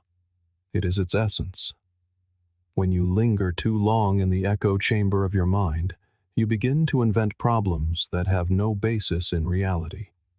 You lose faith in your intuition, for the sheer noise of your intellect has drowned it out. But your intuition, your inner compass, is wiser than you know. It doesn't need a spreadsheet, it needs space. And action creates that space. The Stoics taught that virtue, your character, your very growth, is forged not in contemplation, but in engagement. You wish to be brave? Take one brave step. You desire to be decisive? Make one decision. You want to build confidence? Do the thing you fear, and keep doing it until your courage catches up. This is not about blind recklessness. It is about ending the paralysis. It is recognizing when reflection curdles into avoidance, when it ceases to be a virtue and becomes a prison. So here is the challenge. Whatever you have been circling, whatever you have been postponing, choose one small step and take it. Today, not next week, not when the conditions are perfect, now. Do not worry if the step is perfect. Worry only if it is real. You can adjust your course along the way. You can change your speed, your direction, But you cannot build a single ounce of momentum if you never leave the starting line. You are not stuck for a lack of information. You are stuck for a lack of movement. The truth is this: action is not the destination after overthinking. It is the antidote to it. It shatters the loop. It pierces the fog. It places you, once again, in the driver's seat of your own life.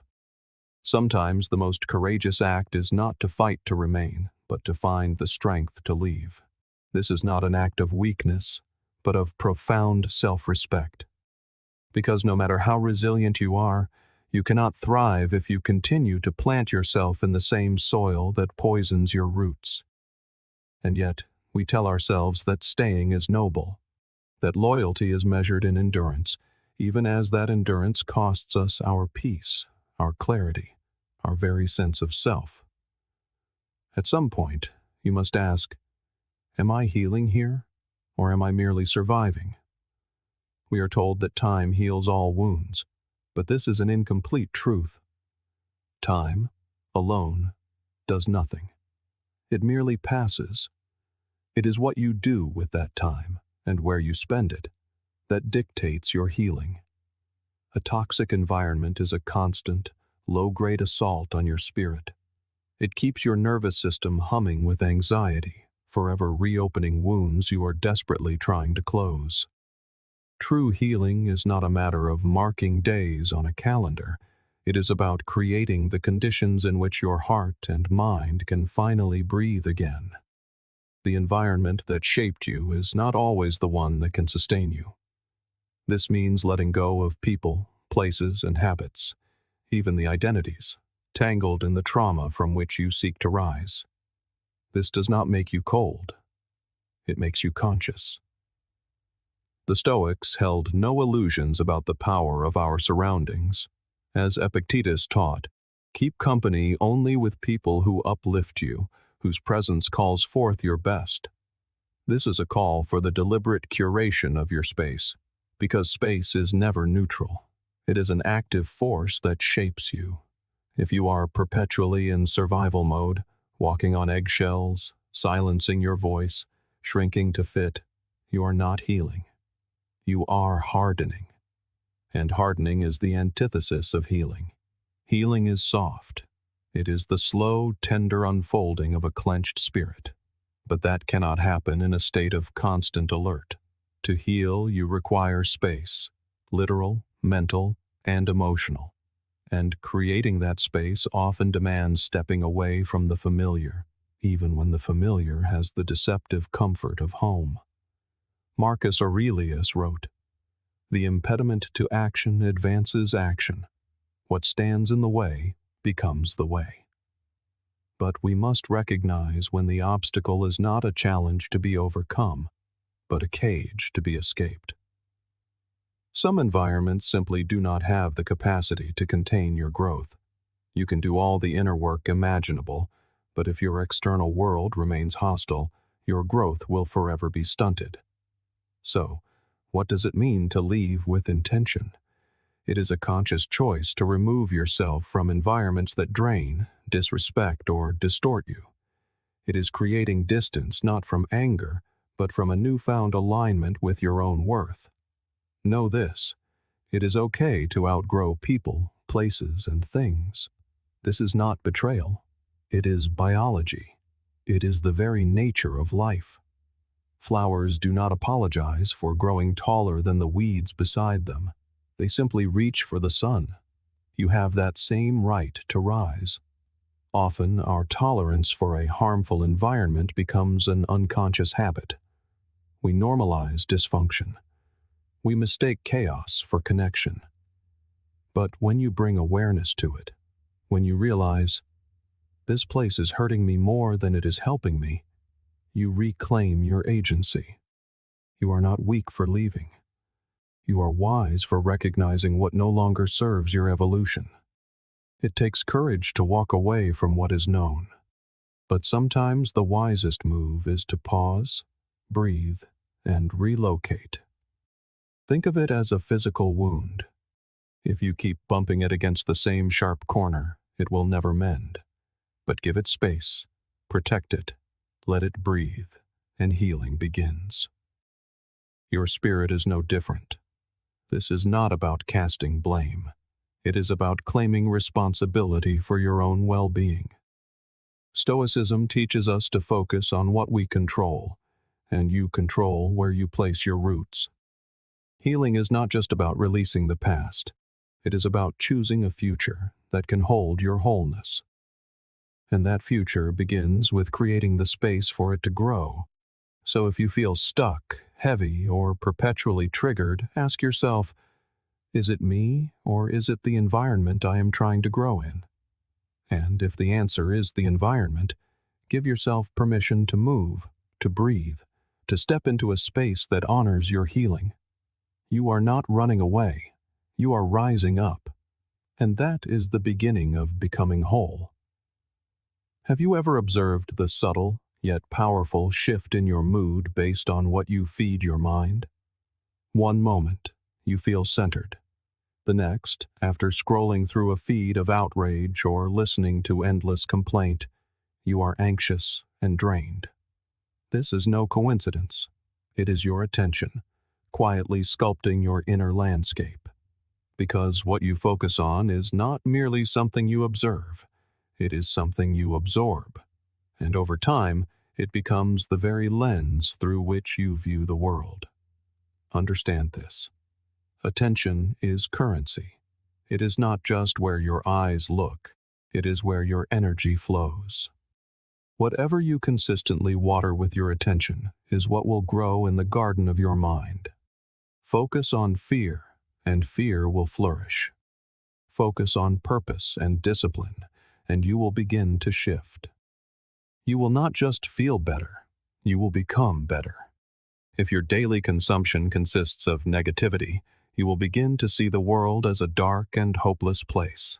Not because the world is inherently so, but because your focus has painted it in those shades. This is not an argument for toxic positivity. Life brings pain. It is valid. You are allowed to feel it. But there is a profound difference between feeling an emotion and feeding it, between processing a hardship and obsessing over it. If you fixate only on what is broken, you will miss the tools in your hands to rebuild. As Carl Jung wrote, your vision will become clear only when you can look into your own heart. Who looks outside dreams. Who looks inside awakes. This awareness of where your attention goes is the beginning of awakening. It is the realization that most of our stress is not born of external circumstances, but of internal narratives. And this is empowering, for it means the power to shift resides within you. Imagine your attention is a flashlight in a dark room. You can aim its beam at a pile of refuse in the corner, or you can illuminate a beautiful painting on the wall. The room has not changed, only your focus. So it is with your life. The Stoics understood this principle to its core. While you cannot control external events, you can always control your focus, your reaction, and in that choice lies your power. Consider the practical application. If your morning begins with doom scrolling, you have surrendered your mental energy before the day has even truly begun. But imagine, instead, starting with a moment of stillness, with intention, with 5 minutes of journaling or reading something that nourishes your spirit. These small, deliberate shifts in attention compound over time, transforming not just your day, but your life. Your mind has a natural filter. It is designed to seek out what you tell it is important. If you constantly focus on failure, your mind will diligently gather evidence to prove you right. But if you begin to focus on growth, on possibility, it will start to reveal opportunities that were previously invisible to you. The world is the same. The filter has changed. So I ask you this: what are you feeding your focus? What voices do you listen to each day? What thoughts do you rehearse in the theater of your mind? For it is repetition that forges identity. Not the grand, dramatic moments, but the small, consistent acts of attention you practice every single day. And here is the most liberating truth of all. Your focus is a choice. It may not feel that way at first, especially if you have been living on autopilot. But the moment you pause and ask, "Is this serving the person I wish to become?" In that moment, you reclaim your power. You step out of passive reaction and into conscious direction. From this point forward, everything can become more intentional. Marcus Aurelius once wrote, "Very little is needed to make a happy life.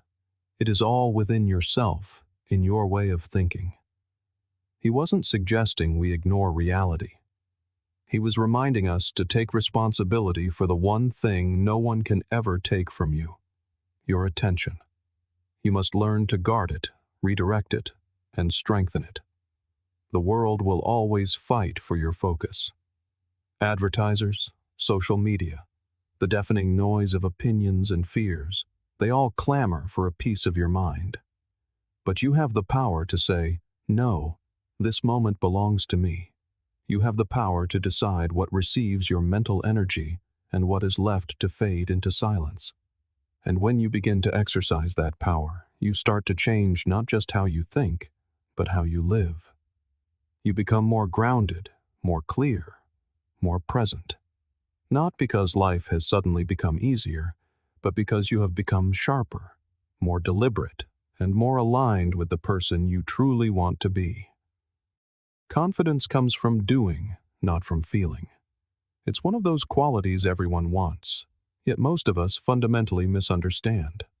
We imagine it's a personality trait, something you're either born with or not. We picture confident people as those who walk into a room glowing with self-assurance, as if they've never known a moment of doubt. But here is the truth. Nobody starts that way.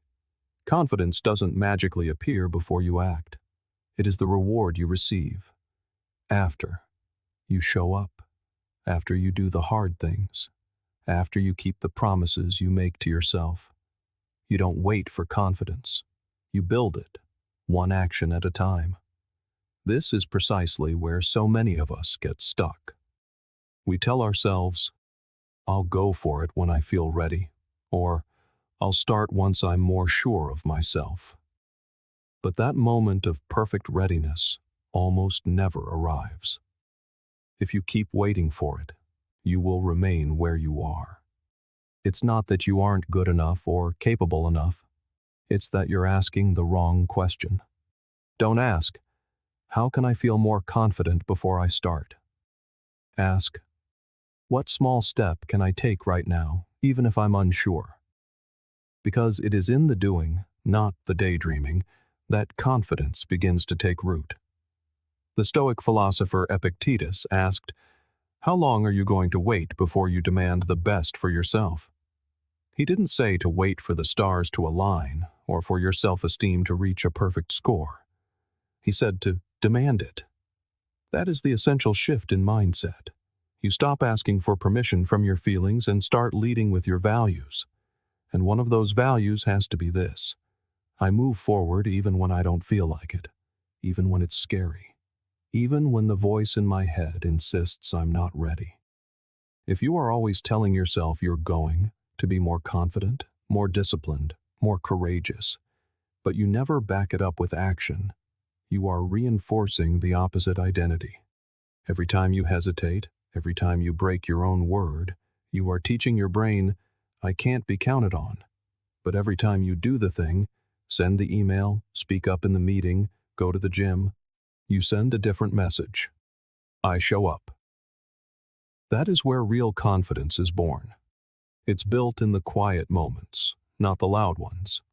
It's forged on the days when you truly don't feel like it, but you do it anyway. It's built when you feel awkward, unsure, and out of your depth, but you lean in instead of pulling back. Every one of those moments is like laying a brick. It isn't flashy, but it is solid. And over time, those bricks become a foundation upon which you can stand. Think of the athletes, artists, or entrepreneurs you admire. Do you believe they always felt confident before they acted? No. They acted through the doubt. They practiced when no one was watching. They kept going when it all felt pointless. The Stoics would call this arete, the pursuit of excellence through consistent action, not fleeting emotions. So, if you've been waiting to feel ready, let this be your wake-up call. Confidence isn't going to walk in and tap you on the shoulder. It is something you create through repetition, through momentum, through the small daily choices that seem insignificant in the moment but compound into something massive over time. Think of it like a muscle. If you never use it, it will not grow. But the more you train it, even imperfectly, the stronger it becomes. And here's the crucial part. Confidence doesn't mean you never doubt yourself. It doesn't mean the fear disappears. It means you learn to act with the fear. You feel it, and you move anyway. That is what builds self-trust. Confidence isn't the absence of fear. It's the belief that you can handle whatever comes, even if you're scared. And the only way to believe that is to prove it to yourself over and over again. You don't wait to feel brave. You act brave and the feeling follows. You do the thing that scares you and your nervous system eventually adapts. You expand your capabilities, not through theory, but through effort. Let's make this tangible. Imagine you want to become more confident at public speaking. You can read every book and watch every video, but until you stand up and speak, you will never build that muscle. You might shake the first time and stumble the second, but by the third or fourth time, something shifts. Not because you magically became confident, but because you earned it. The same is true for fitness, relationships, creative work, for everything. The reps come first. Confidence follows. This is what makes confidence so empowering. You don't have to wait for it. You just have to start moving, right here and now. But here's the twist. The reps don't need to be perfect. In fact, they won't be. That's part of the process. You'll make mistakes. You'll feel foolish. But every time you show up again, you reinforce a powerful truth. I don't give up on myself. And that is the deepest form of confidence. Not swagger, not bravado, but quiet, grounded self-trust. Seneca said, "It is not that we have a short time to live, but that we waste much of it." So many of us waste time waiting to feel ready, waiting for the fear to go away, waiting for someone to tell us we're good enough. But what if you stopped waiting? What if you started building? What if today you simply decided to do one small thing that moves you forward? That's how it begins. One rep at a time. You act. You follow through. You build self-trust. And slowly, quietly, the voice inside your head begins to change. It stops saying, "I can't," and starts saying, "I've done this before. I can do it again." Confidence isn't something you're born with. It's something you build. So stop waiting. Start doing. Show up for yourself, not just once, but again and again. Because every time you act, you are casting a vote for the person you are becoming. And when those votes add up, you will walk into a room and realize you are no longer pretending to be confident. You simply are. Think about the people who made the biggest impact on your life. The ones who truly shifted something inside you. I would bet it wasn't what they said that stuck with you. It was how they made you feel. Maybe they didn't have the perfect words or the most impressive advice, but when you were around them, something felt different. Perhaps it was a sense of calm. Perhaps it was acceptance. Perhaps it was honesty. Whatever it was, it stayed with you long after they left the room. That is the power of presence. It speaks louder than words ever could. In today's world, we are obsessed with being impressive, with saying the right thing, posting the right thing, presenting the most curated version of ourselves. But here is a truth most people miss. No one remembers your highlight reel. What they remember is how they felt in your company. Were you genuine? Were you kind? Did you make them feel heard, even when they weren't saying much? That is what lasts. The energy you bring into a room will outlive anything clever you might say in it. Carl Jung once said, "The meeting of two personalities is like the contact of two chemical substances. If there is any reaction, both are transformed." That is the power of presence. It is never neutral. It changes things, however subtly. You don't need to be loud to be powerful. You don't need to be perfect to leave a mark. You just need to be there, open, grounded, and human. The truth is, people don't remember exact phrases. They remember tone. They remember energy. They remember whether you made them feel small or safe, whether you listened or just waited for your turn to talk. We all crave something real, something that reminds us that we matter. So if you want to be influential, start there. Start by truly seeing people. Epictetus taught that we should be tolerant with others and strict with ourselves. This means we don't walk into a room trying to dominate. We walk in anchored in who we are, and we extend grace to everyone else. Real strength isn't about overpowering someone with words. It's about making space for empathy and connection. Now, words do matter, but only when they are backed by something solid. If your energy feels off, if you are clearly distracted or insincere, people will sense it. Energy doesn't lie. You cannot fake presence. Either you are fully with someone, or you are not. And in a world where most people are only half listening, simply being fully there is revolutionary. This connects to the Stoic idea of virtue. Stoicism teaches us to lead with our values, courage, humility, kindness, not with ego or status. That is how you build real influence, not through flash, but through consistency, through how you treat people when no one is watching. Think about it. You can scroll through social media and see hundreds of influencers, but how many of them actually influence your heart? How many shift your mindset in a lasting way? Very few, because true influence doesn't come from attention, it comes from alignment. When someone is aligned with their values, when their inner world is calm and rooted, it comes across in everything they do. You can feel it, and that is rare. That is magnetic.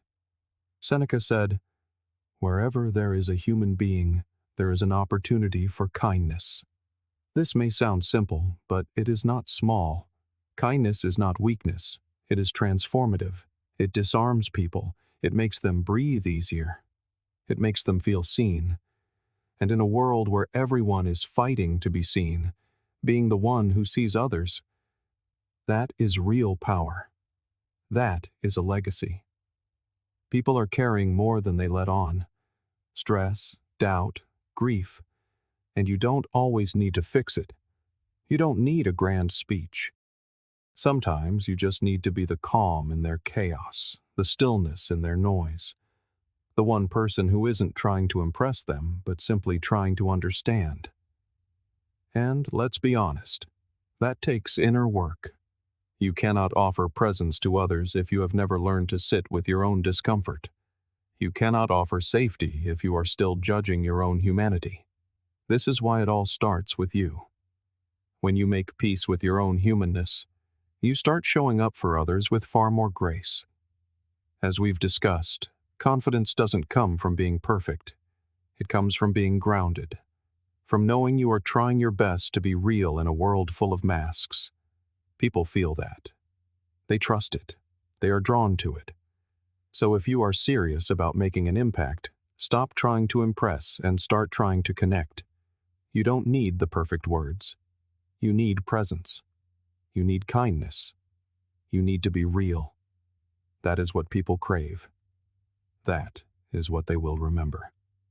Not the mic drop moments, but the silent ones, when they felt safe, heard, and valued. As Jung also said, know all the theories, master all the techniques. But as you touch a human soul, be just another human soul. That is everything. Influence isn't about towering over others. It's about meeting them where they are, fully present and fully human. Sometimes it starts with something small. You snooze the alarm, you skip the workout, you put off a difficult conversation. And in that moment, you've cast a vote. Not for tomorrow's success, but for today's comfort. And while comfort feels good in the moment, each of these small choices is stacking up, building the person you are becoming. Every time you opt for ease, you reinforce the version of yourself that avoids discomfort. That person might be fine for today, but they are not the one you will thank a year from now. Imagine viewing each decision as a ballot cast in an election for your future self. Think of it like investing. You don't put money in the market expecting immediate returns. You invest for growth over time because you trust the process. The same applies to your life. The choice to show up for one workout, to hold one boundary, to have one honest conversation. It won't revolutionize your life overnight. But just like interest, it compounds.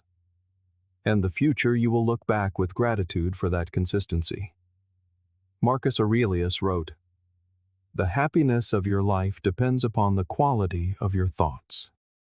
And the quality of your thoughts is shaped by the quality of your choices. What you decide today is a declaration of the person you intend to be. Skipping a commitment today might bring relief, but tomorrow it might bring a whisper of regret. What if I had tried? But if you show up now, even when you don't feel like it, you cast a vote for someone who tries, who keeps their word, who trusts themselves. And that person is far easier to become." Carl Jung noted, "The least of things with a meaning is worth more in life than the greatest of things without it." Those tiny choices matter because they carry meaning. They define your identity. Your identity is not some abstract ideal. It is the sum of your habits and the values you live by. It's what you do, not what you say. The Stoics had a powerful concept. Amor fati, a love of one's fate. It means embracing the choices that align you with virtue, regardless of external rewards. Start by choosing who you want to become, and then vote accordingly, one action at a time. A person who wants to be healthy but skips the gym is not actually a person who values health. They are a person who values comfort. Through your choices, you define who you really are. Skipping that workout today? That's a vote for a weaker self tomorrow. Avoiding that conversation? That's a vote for a life where your needs don't matter. But showing up? That is a vote for respect, for resilience, for a stronger you. Each choice adjusts the compass of your soul. And when you adjust it often, even by small degrees, your path eventually shifts. The person you are becoming shifts with it. Your future self is not some distant stranger. They already exist as a possibility inside you, and they are whispering their story through your actions today. When you turn away from what is easy and choose what helps you grow, you are casting a vote for that future self. You are saying, "I trust you. I believe in the direction we are going." Imagine the gratitude they will feel when they wake up one day and realize how far you have walked together. You don't need overwhelming inspiration to cast these votes. You just need the next right action. And each time you choose the harder path, of discipline, of boundaries, of honesty, you are building a legacy of self-trust. That is the soil in which purpose grows. What if you thought in terms of decades, not days? What if every morning you asked, "What choice can I make today that my future self will thank me for?" Not tomorrow, not next week, today. Even if that choice seems small, sending one email, writing one page, putting down your phone, it is a seed planted. Over time, the garden grows. The habits deepen. The votes add up. Until one day, you are living a life that reflects what you truly stand for. This is what the Stoics meant by living in accordance with nature, living in alignment with your highest values. When your choices are aligned, your life flows. When they are scattered, your energy fragments. The person you become is not an accident. It is a deliberate creation. So look at your day. See the moments waiting for you to cast your ballot. The workout you can do, the apology you can give, the project you can start. Choose growth not out of guilt, but out of respect for your future. That is how you become the person you admire. Small votes add up. You won't see the shift immediately, but you will feel it. The future you is counting on today's votes. Will you sit this one out, or will you stand up? It is not about radical change overnight. It is about radical consistency over time. With each choice, you define your direction. You declare who you will be. That is the long game, and it starts now. Every moment is a decision. Every decision is a vote, and every vote is shaping the person you are becoming. So don't wait for change. Choose it, quietly, daily, relentlessly, because your future is not something you find. It is something you build. If this spoke to something in you, there's more where that came from. Check out the next video waiting for you on screen. It's time to keep walking this path of purpose, one step at a time.